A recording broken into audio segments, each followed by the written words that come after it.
Tu te demandes si cette moto vaut le coup? Je vais te donner les 3 qualités principales de la Ninja 1100 SX SE. Première qualité à mon sens de cette machine, c'est son look qui est vraiment très cool. Croisement entre une moto de manga et un oiseau de proie, cette Ninja 1100 SX elle a un look que je trouve toujours aussi impressionnant. C'est une machine qui a des lignes ultra tendues, ultra agressives et ça pour le coup c'est quelque chose qui n'a jamais changé. C'est une machine qui vraiment fait tourner les têtes quand on la regarde, quand on passe à côté. Cette couleur est un petit peu plus discrète sur la SE que la version verte, mais vraiment pour le coup, je trouve que les lignes sont très bien bossées. Et moi, c'est toujours un truc qui m'a beaucoup plu sur les générations Ninja SX de Kawasaki, donc là-dessus, aucun problème. Deuxième très gros point fort de cette moto, c'est sa polyvalence. C'est une machine qui sait faire énormément de trucs. Alors s'il y a bien un truc que je ne retirerai pas à la Ninja 1100 SX, c'est sa polyvalence. Cette machine, elle sait absolument tout faire, grâce notamment à une position de conduite qui n'est pas trop radicale. On a des demi-guidons qui sont hauts, donc qui permettent d'avoir une position confortable, mais quand même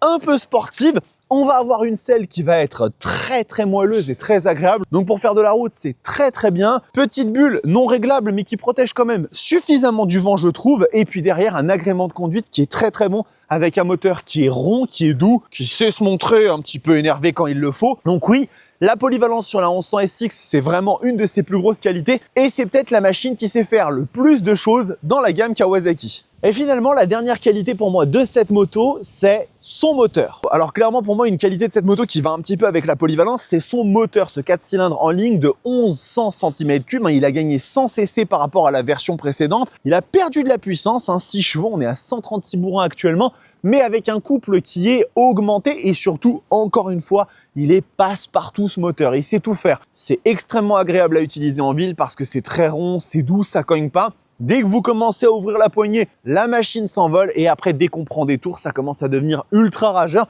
Donc c'est très cool. Encore une fois, la photonorme d'homologation Euro 5+, il a perdu un peu de vigueur et d'immédiateté par rapport à l'ancien, mais je trouve que ça reste ultra agréable.